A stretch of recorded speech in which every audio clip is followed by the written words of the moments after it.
Hello everyone. इस video में हम बात करेंगे ह्यूमन सर्कुलेटरी सिस्टम की। ह्यूमन सर्कुलेटरी सिस्टम को हम ब्लड वेस्कुलर सिस्टम भी कहते हैं। Human circulatory system muscular chambered heart and a network of closed branching blood vessels और ब्लड, इन सारी चीजों से बना होता है। ब्लड जो है it is the fluid which is circulated. Heart जो है ये मीजोडर्मली डेराइव्ड ऑर्गन है। तो हम यहाँ पर मीजोडर्म समझते हैं। क्लासिफिकेशन वाले चैप्टर में हमने पढ़ा था डिप्लोब्लास्टिक और ट्रिप्लोब्लास्टिक, ये टर्म है जो हम देते हैं जो ऑर्गेनिजम्स तीनों जर्म लेयर से बने होते हैं, जिन ऑर्गेनिजम्स में तीनों जर्म लेयर पाई जाती है, एक्टोडर्म, एंडोडर्म और मीजोडर्म, उनको कहते हैं हम ट्रिप्लोब्लास्टिक। जिनमें सिर्फ दो जर्म लेयर पाई जाती है, एक्टोडर्म और एंडोडर्म, उनको हम कहते हैं डिप्लोब्लास्टिक। ये जो जर्म लेयर है ये एम्ब्रायोजेनेसिस के दौरान बनती है। इन्हीं जर्म लेयर से अलग अलग ऑर्गन्स बनते हैं बॉडी के। तो हार्ट जो है ये मीजोडर्म वाली लेयर से बनता है, इसलिए हम इसे कहते हैं heart is the mesodermally derived organ. Heart thoracic cavity में पाया जाता है in between the two lungs, और ये स्लाइटली टिल्टेड होता है लेफ्ट साइड की तरफ। ठीक है, इसीलिए कहा जाता है कि हार्ट लेफ्ट में होता है, जबकि ये एग्जैक्टली लेफ्ट में ना होकर सेंटर में होता है, बट ये स्लाइटली टिल्टेड होता है लेफ्ट की तरफ। तो स्ट्रक्चर में हम देख सकते हैं लंग्स के बीचों बीच ये हार्ट प्रेजेंट है, बस ये स्लाइटली टिल्टेड है to the left.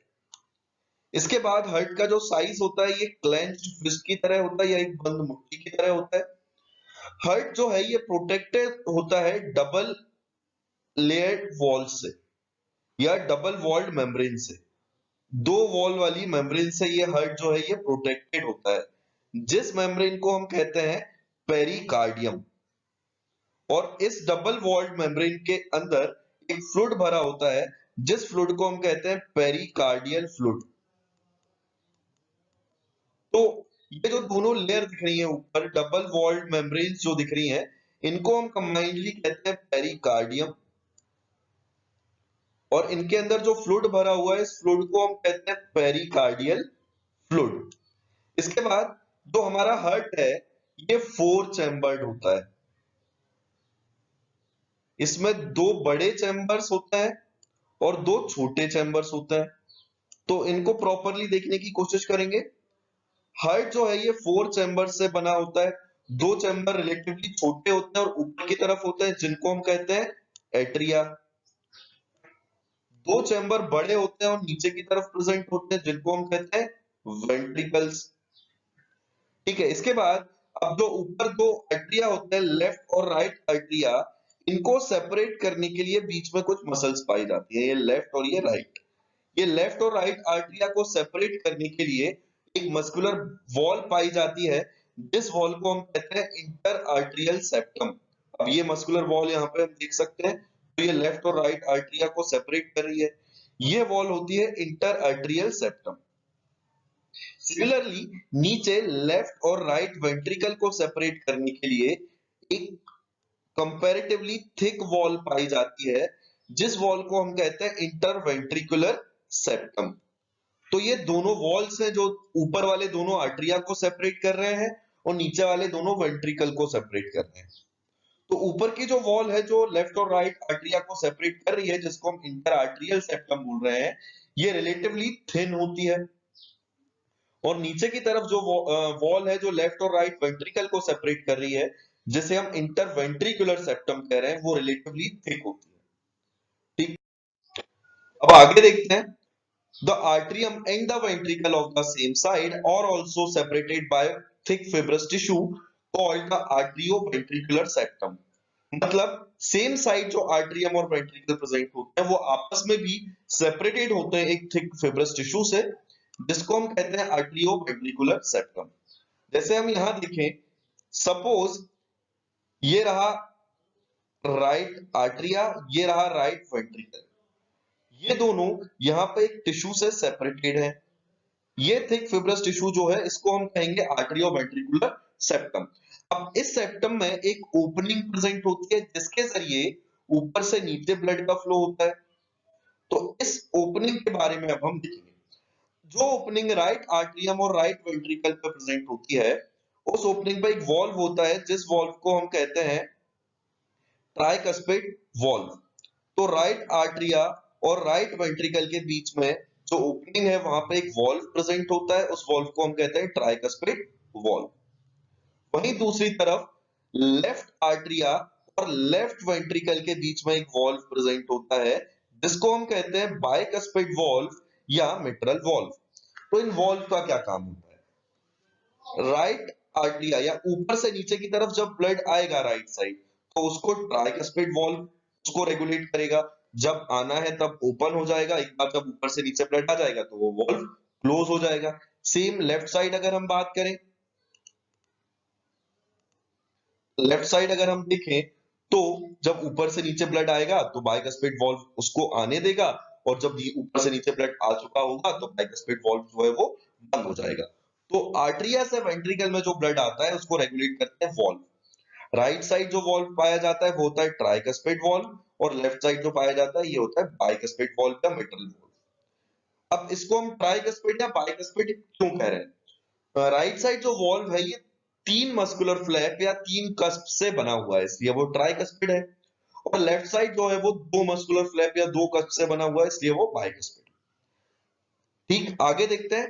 The opening of the right and the left ventricle into the pulmonary artery. अब ये जो राइट और लेफ्ट वेंट्रिकल जो है ये ओपन होते हैं पल्मोनरी आर्टरी में। यहां पे देखते हैं हम, ये जो है ये है पल्मोनरी आर्टरी।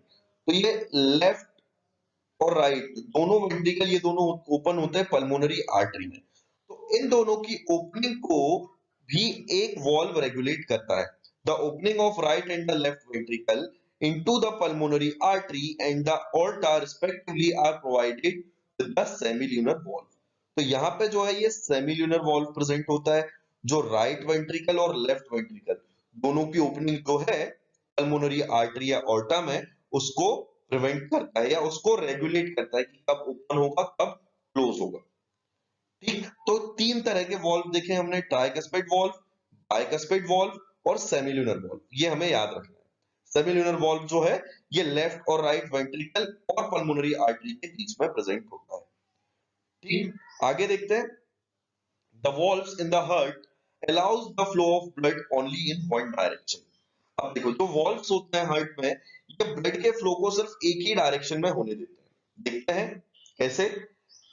जैसे हमने देखा यहाँ राइट आर्टरिया से राइट वेंट्रिकल में ब्लड आ रहा है, तो ये ऊपर से नीचे आएगा, नीचे से ऊपर नहीं जाएगा, बैक फ्लो नहीं होगा। तो यहाँ सिर्फ यूनी डायरेक्शनल फ्लो होता है या एक ही डायरेक्शन में फ्लो होता है, तो वॉल्व उसे अलाउ करते हैं ताकि एक ही डायरेक्शन में फ्लो हो। आर्टरिया से वेंट्रिकल में फ्लो होता है, और वेंट्रिकल से फिर पल्मोनरी आर्टरी या ऑर्टा में फ्लो होता है।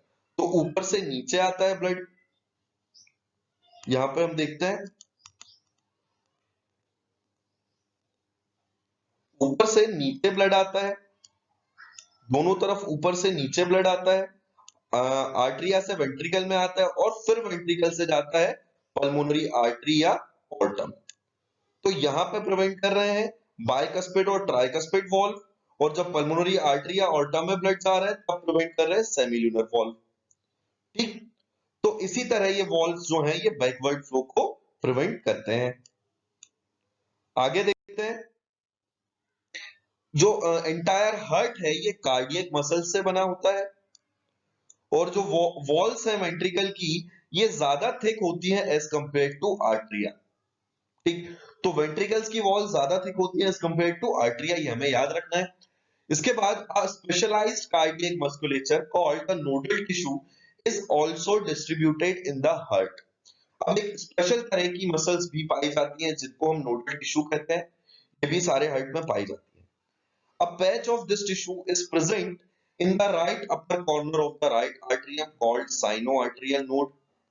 अब इस टिश्यू का कुछ हिस्सा राइट आर्ट्रियम के राइट अपर कॉर्नर पे पाया जाता है, जिसको हम साइनोआर्ट्रियल नोड या SAN कहते हैं। दूसरा ग्रुप इस टिश्यू का या दूसरा मास इस टिश्यू का लोअर लेफ्ट कॉर्नर पे पाया जाता है राइट आर्ट्रियम के, जो एंट्रियो वेंट्रिकुलर जो आर्ट्रियो वेंट्रिकुलर सेप्टम के पास होता है, ये जो सेप्टम है इसके पास होता है, इसको हम कहते हैं आर्ट्रियो वेंट्रिकुलर नोड या AVN। तो दो तरह के स्पेशलाइज्ड मस्कुलेटर या दो तरह के स्पेशल टिश्यूज पाए जा रहे हैं या नोडल टिश्यू पाए जा रहे हैं, एक है SAN एक है AVN।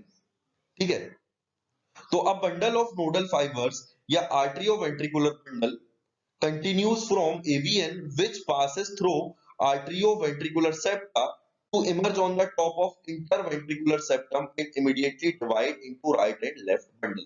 अब यहाँ पे हम देखें ये जो नोडल टिश्यू था आर्टरियोवेंट्रिकुलर सेप्टम, ये एवीएन जो था ये यहाँ से अराइज हो रहा है, यहाँ से अराइज होके ये नीचे की तरफ आ रहा है यहाँ तक।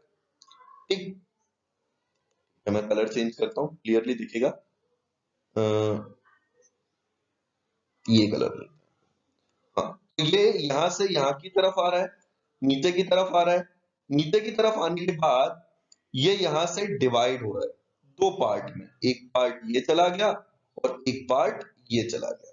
तो हो क्या रहा है, जो आर्टियोवेंट्रिकुलर बंडल था ये एवीएन यहाँ से आर्टियोवेंट्रिकुलर सेप्टा यहाँ पे प्रेजेंट था, यहाँ से पास होते हुए ये इंटरवेंट्रिकुलर सेप्टम तक आ रहा है, मतलब उस मसल तक आ रहा है जो दोनों वेंट्रिकुलर को सेपरेट कर रही है, ये वाली मसल यहाँ तक आ रहा है। यहाँ पे आने के बाद ये लेफ्ट और राइट बंडल में सेपरेट हो जा रहा है, ये हो गया लेफ्ट बंडल, ये हो गया राइट बंडल।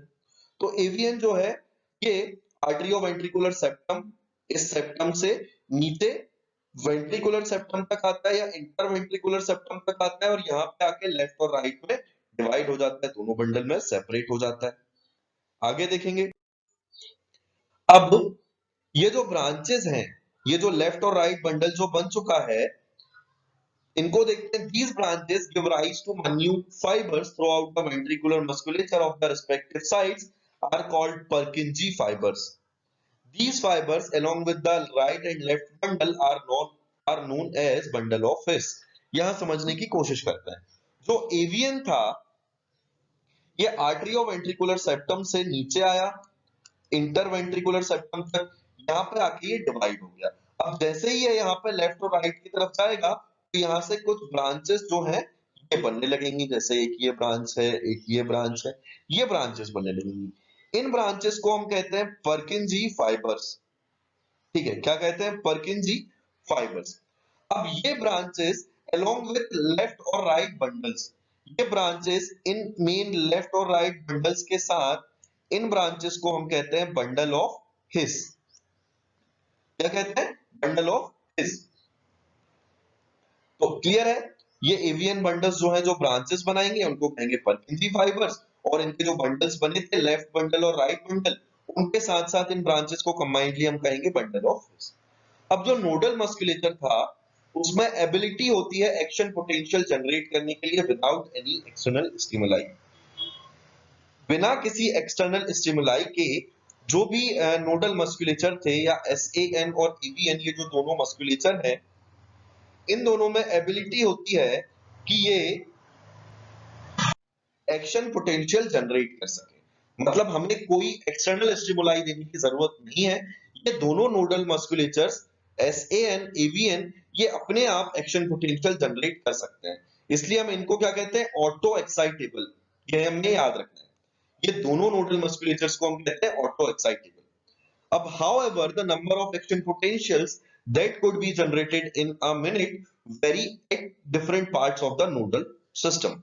अब देखो, ये अपने आप एक्शन पोटेंशियल जनरेट कर सकते हैं, लेकिन जो नंबर ऑफ एक्शन पोटेंशियल है ये हार्ट में अलग अलग पार्ट में अगर हम देखें पूरे नोडल सिस्टम में ये वेरी कर सकता है। कुछ जगह पे एक्शन पोटेंशियल कम जनरेट होंगी, कुछ जगह पे ज्यादा जनरेट होंगी, बट होंगी, तो इनका नंबर वेरी कर सकता है। देखते हैं, जो साइनो आर्टेरियल नोड था या एसएएन वाला जो मस्कुलेचर था, ये मैक्सिमम एक्शन पोटेंशियल जनरेट कर सकता है।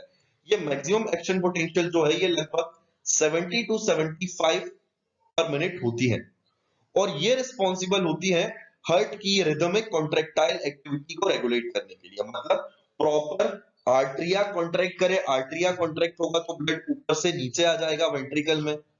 ठीक है, जैसे ही आर्टरिया कॉन्ट्रैक्ट होगा तो ऊपर से नीचे ब्लड आ जाएगा, और जैसे ही वेंट्रिकल कॉन्ट्रैक्ट होगा तो ब्लड पल्मोनरी आर्टरी में चला जाएगा। तो ये आर्टरिया और वेंट्रिकल का ये जो रिदमिक कॉन्ट्रैक्शन है ये रेगुलेट होता है एसएएन के जनरेट किए हुए पोटेंशियल के जरिए। तो एसएएन जो है मैक्सिमम एक मिनट में 70 to 75 times action potential generate करता है। इसीलिए एसएएन को हम पेस मेकर भी कहते हैं, क्योंकि इसी की वजह से कॉन्ट्रैक्शन हो रहा है। और जो हमारा हार्ट है ये नॉर्मली 70 टू 75 टाइम्स बीट करता है एक मिनट में। एवरेज बीट्स जो होती हैं वो 72 बीट्स होती हैं। तो ये था ह्यूमन सर्कुलेटरी सिस्टम। अगले वीडियो में हम बात करेंगे कार्डियक साइकिल की, कि किस तरह एक कंटिन्यूएशन मैनर में कॉन्ट्रैक्शन और रिलैक्सेशन हो रहा है और ब्लड की पंपिंग हो रही है। ठीक, तो बाकी पोर्शन हम नेक्स्ट वीडियो में देखेंगे। इस वीडियो में आपको क्या क्या समझ में नहीं आया आप कमेंट्स में बताएं, और अगर ये वीडियो क्लियर है तो आप इसे लाइक करें, शेयर करें और सब्सक्राइब करें।